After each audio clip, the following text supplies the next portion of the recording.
하나님께서는요, 우리를 업고 품고 구하시는 하나님이라고 말씀하셨습니다. 왜냐하면 하나님이 우리를 하나님의 형상으로 창조하셨기 때문입니다. 다른 이유가 없습니다. 하나님이 나의 아버지시기 때문에 하나님께서 나를 책임지시겠다고 약속하셨습니다. 정말로 이 하나님을 실제 만나보셨습니까? 하나님이 나를 품으시는구나. 하나님이 나를 업으시는구나. 하나님이 나를 구하시는구나. 그 하나님을 실제 체험해 보셨습니까? 말씀을 듣고 끝날 것이 아니라 정말 우리가 받아야 될 응답은 말씀을 나의 현장에서 확인하셔야 됩니다.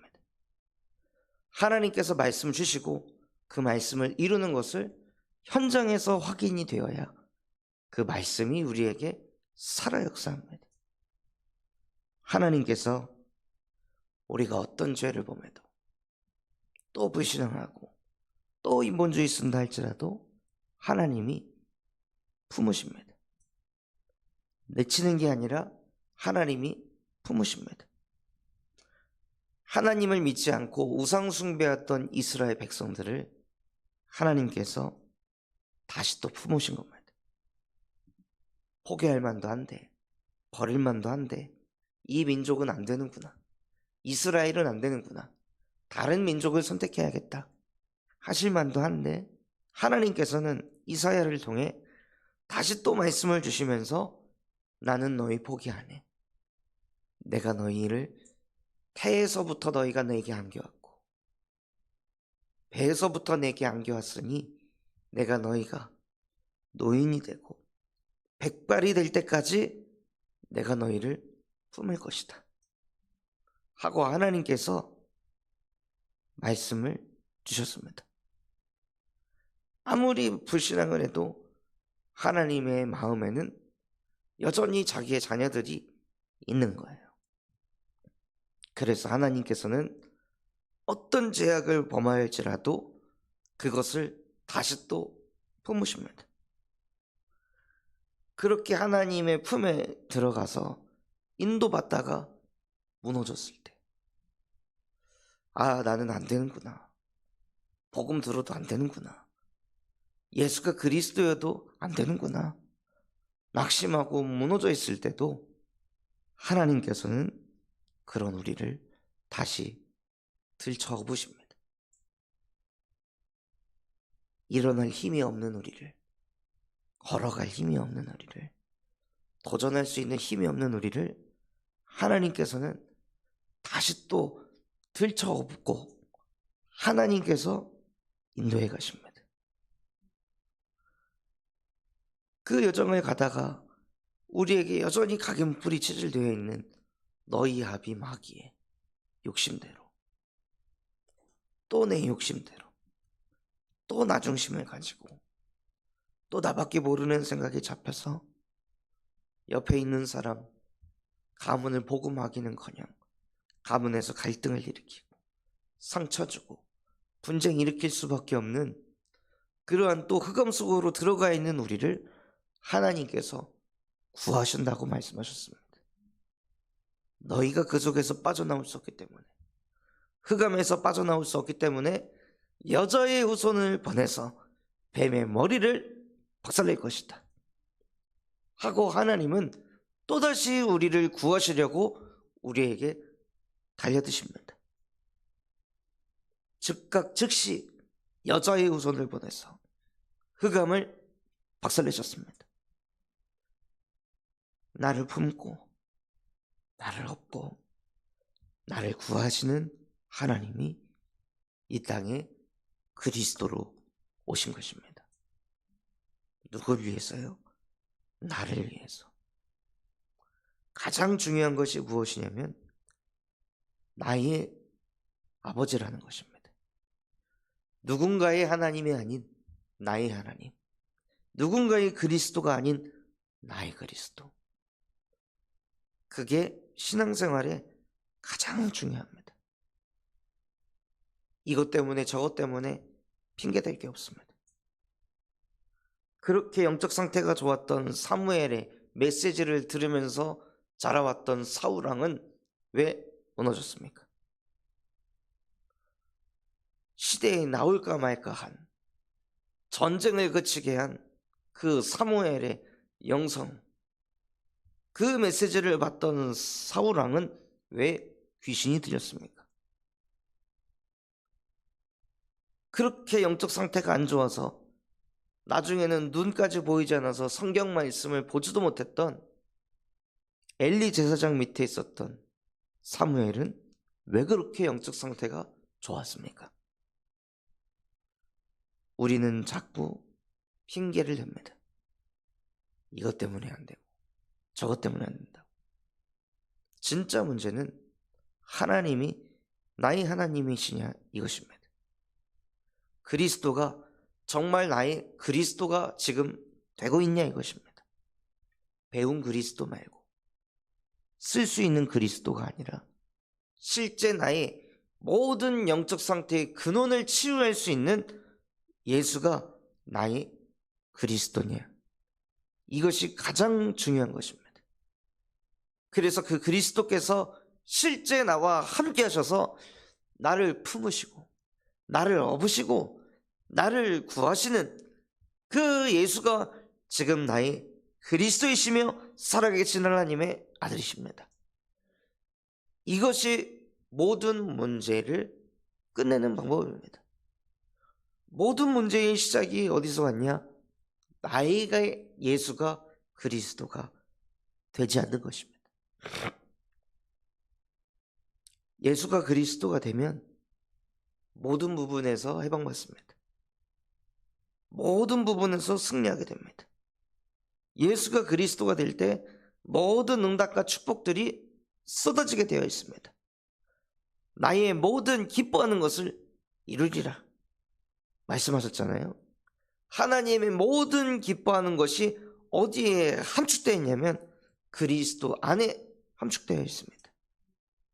그리스도 안에 하나님의 기쁨이 있고, 그리스도 안에 하나님의 능력이 있고, 그리스도 안에 보좌의 축복이 있고, 그리스도 안에 시공간 초월의 역사가 일어나며 그리스도 안에 모든 흑암을 무너뜨릴 수 있는 빛이 숨겨져 있습니다.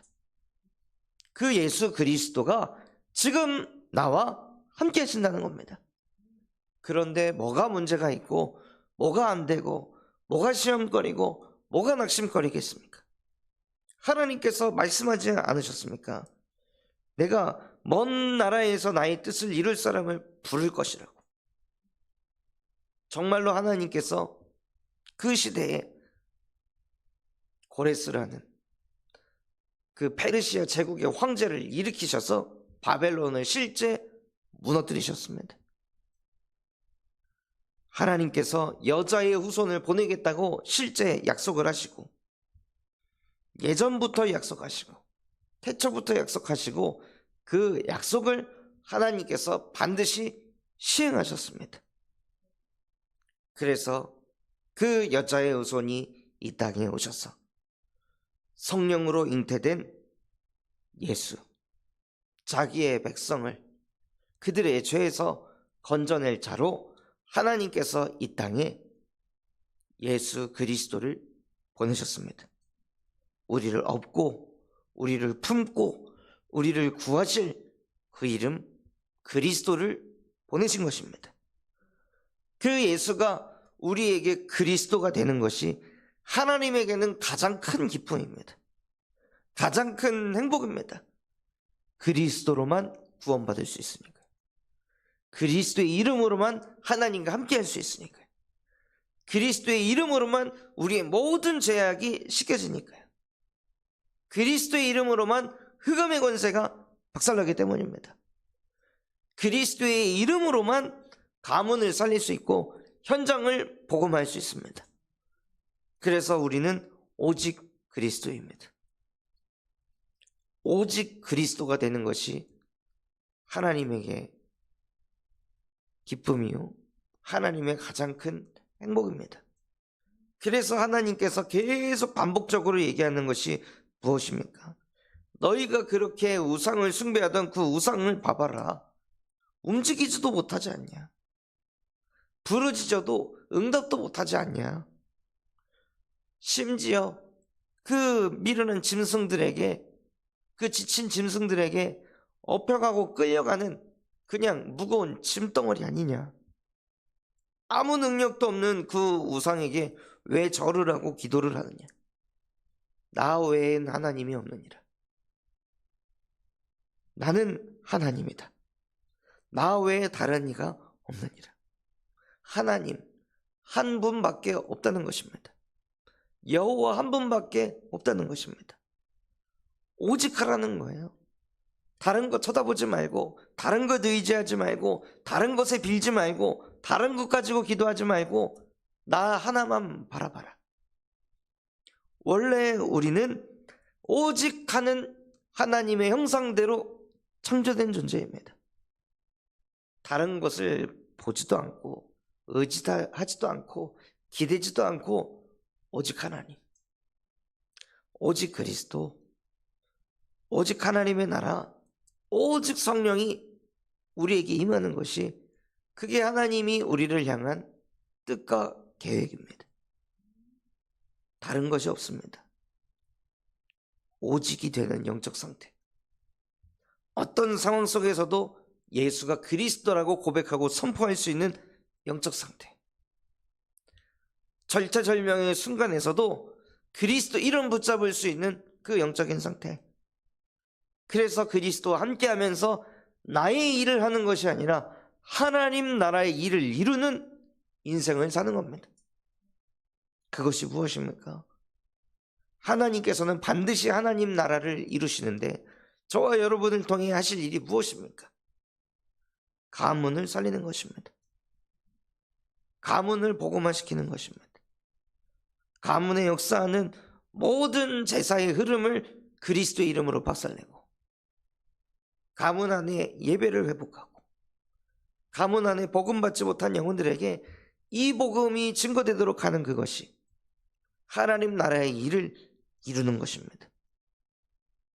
그래서 우리가 정말로 응답받아야 될 게 무엇이냐면요, 가문의 현장을 바르게 보아야 합니다. 그냥 복음을 증거하는 것이 아니라 현장을 파악해야 되는, 나랑 같이 산다고 내가 다 아는 게 아닙니다. 오래 봤다고 다 아는 게 아닙니다. 정말로 그들이 그럴 수밖에 없는 그 근본의 문제가 보여지고, 근본 문제로 시작되어 가정, 가문에 내려오는 대물림이 무엇인지, 그로 인해 저 영혼이 저럴 수밖에 없는 진짜 문제가 보여져야 그 현장에 비로소 답을 줄 수 있습니다. 그래서 하나님, 우리 가정, 가문의 현장을 나중심을 가지고 바라보게 만드는 뱀의 머리를 그리스도의 이름으로 박살내 주시옵소서.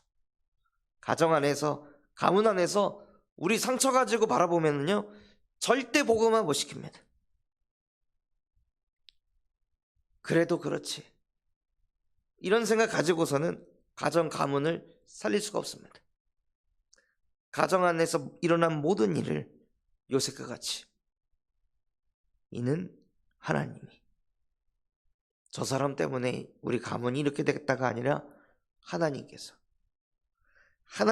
이렇게 하신 것이지, 당신들이 한 것이 아니라 하나님께서 나를 이렇게 하신 것이다. 이게 먼저 우리에게 실제 세팅이 되어야 됩니다. 가정의 문제, 가문의 문제를 어떤 특정 사람을 찝어가지고 저 사람 때문에 우리 가정이 이 모양 이 꼴이 됐다, 나에게 이런 게 들어왔다, 이런 상태와 수준으로는 절대 가정, 가문을 살릴 수가 없습니다. 초월해야 합니다. 하나님이 하셨다고 보아야 합니다. 요셉이 그 응답을 받으니 가문을 복음화했습니다. 자기의 상처, 자기의 기준, 그거 가지고서는 형들을 살릴 수 없었기 때문에 하나님께서 요셉과 함께 하시면서, 그거 형들이 한 게 아니고 내가 너를 이렇게 인도한 거야. 하나님이 요셉을 들쳐부셨습니다. 그 속에서 구하셨습니다. 그러니 가문을 나의 시선이 아닌 하나님의 시선으로 바라보니 긍휼함이 오는 거예요. 나의 관점으로 가문을 보는 게 아니라 하나님의 관점으로 보니까요, 애통해지는 거예요. 그렇게 미워 보이던 그 사람이, 그렇게 답답하게 보이던 그 사람이 안타까운 거예요. 애통한 거예요. 정말 복음을 깨달았으면 좋겠다. 여전히 저 문제가 사람의 문제라고만 생각하니까 저기서 못 나오는구나. 하나님, 정말로 저 생각과 마음을 쥐고 있는 저 흑암의 세력을 그리스도 이름으로 무너뜨려 주시옵소서 하고 정말 가정 가문을 바라보는 그 시선이 하나님의 시선이 되는 것이, 그게 내 안에 하나님의 나라가 임한 것입니다. 하나님의 나라가 임하고 그 가정에서 방법을 쓰는 것이 아니라 오직 성령이 너에게 임하시면 권능을 받아 증인이 된다고 하셨습니다. 가문을 어떻게 살립니까? 증인이 돼야 살리는 것입니다. 진짜 하나님이 함께 하신다, 그 증인이 돼서 살리는 겁니다. 지난주에 금요일 날 사역을 하는데요, 그 한 분이 그런 고백을 하더라고요. 목사님, 제 주변에 98%는 기독교인입니다. 근데 정말 하나님 믿고 싶지 않도록 신앙생활을 합니다. 그것 때문에 제 마음이 이렇게 더 강박한지도 모르겠습니다. 하나님 믿으면 저렇게 되나? 하나님 믿으면 저렇게 진짜 자기밖에 모르게 되나?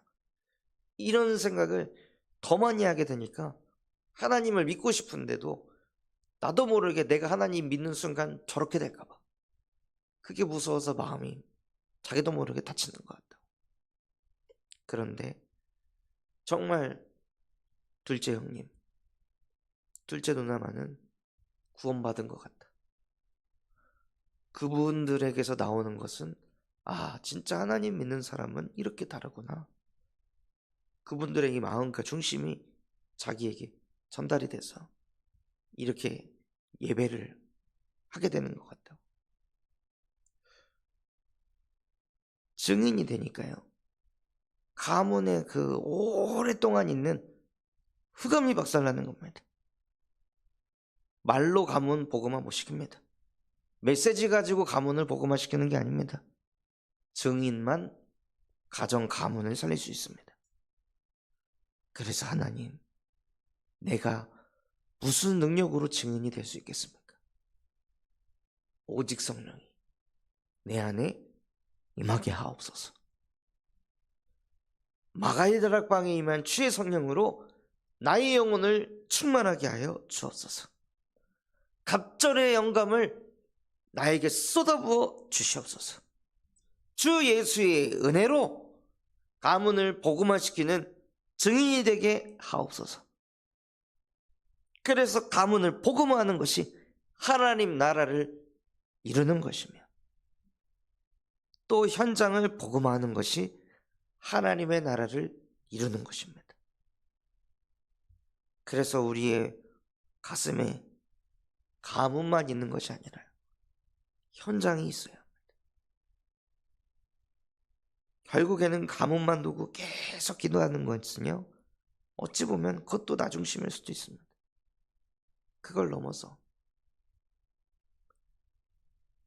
정말로 현장이 이 복음 한 번 듣지 못해서 자기의 문제가 어디서부터 시작됐는지 그 이유를 알지 못해서 재앙 만나고 우한질고가 끊이지 않는 그 현장에 예수 그리스도의 복음을 증거하는 전도자로 복의 근원으로 저와 여러분을 부르셨습니다. 그래서 현장에 그리스도의 복음을 말하는 다락방 운동의 증인이 되어야 합니다.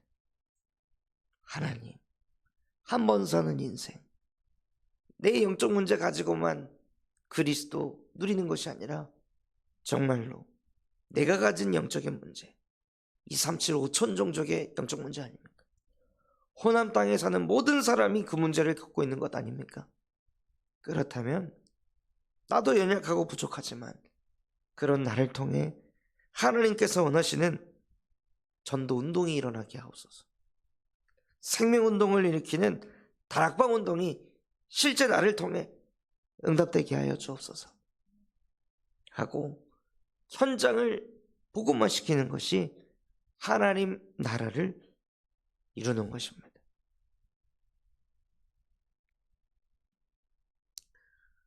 82년 동안 불신자로 살다가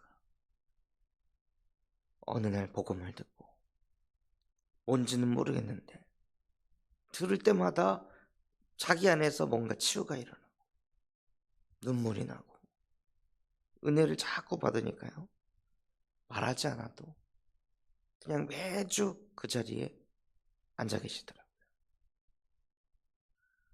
그러니 그 한 사람에게 그리스도의 복음의 빛이 비춰지니 우상숭배하던 제사를 이번 설에 무너지고 제사를 드리지 않는 그 말도 안 되는 응답을 받게 하시더라고요. 교회도 다니지 않는 분인데 그리스도의 복음에 빛이 비춰지니까요, 정말로 현장이 복음화되게 하시더라고요. 그러니까 함께 인도받는 권사님 또한도 충격을 받고 은혜를 받고, 야, 진짜 하나님이 살아계시는구나. 어떻게 이런 일이 벌어질 수가 있을까? 정말 놀라움의 연속입니다. 그걸 보면서 정말 하나님께서는 모든 기뻐하는 일을 이루시는구나. 말씀을 주시고 말씀을 하나님께서 이루시는구나. 그것을 다시 한번 확인하게 하셨습니다. 그래서 우리는 귀신에게 제사 지내지 않아도 축복을 받는 축복받은 자들입니다. 그래서 그 축복을 가지고 현장에 예수 그리스도의 이름으로 축복하는 자가 되게 하여 주시옵소서. 그래서 우리를 통해 만나는 모든 현장에 예수 그리스도의 복음의 빛이 뻗어가는 복의 근원의 축복을 누리시기를 예수 그리스도의 이름으로 축원합니다. 우리 붙잡은 말씀 가지고 합심해서 기도하겠습니다. 하나님, 정말로 하나님의 모든 기뻐하는 것이 담겨있는 그리스도가 나의 그리스도가 되게 하여 주시옵소서. 그 그리스도께서 우리와 함께 하셔서 하나님 나라의 일을 이루는 증인이 되게 하옵소서. 우리 군산 잠소만교회가 금토일 시대를 열고 세 가지 뜰이 세워지게 하시며 청년 전도 운동이 일어나고 8번째 렘넌트를 세우는 렘넌트 시스템과 성경적 다락방 전도 운동을 100곳에 일으키게 하여 주시옵소서.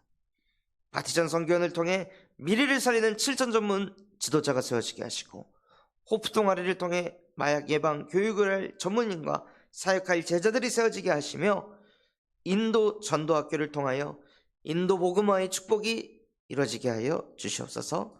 그럼 마음과 중심을 담아 합심해서 기도하겠습니다.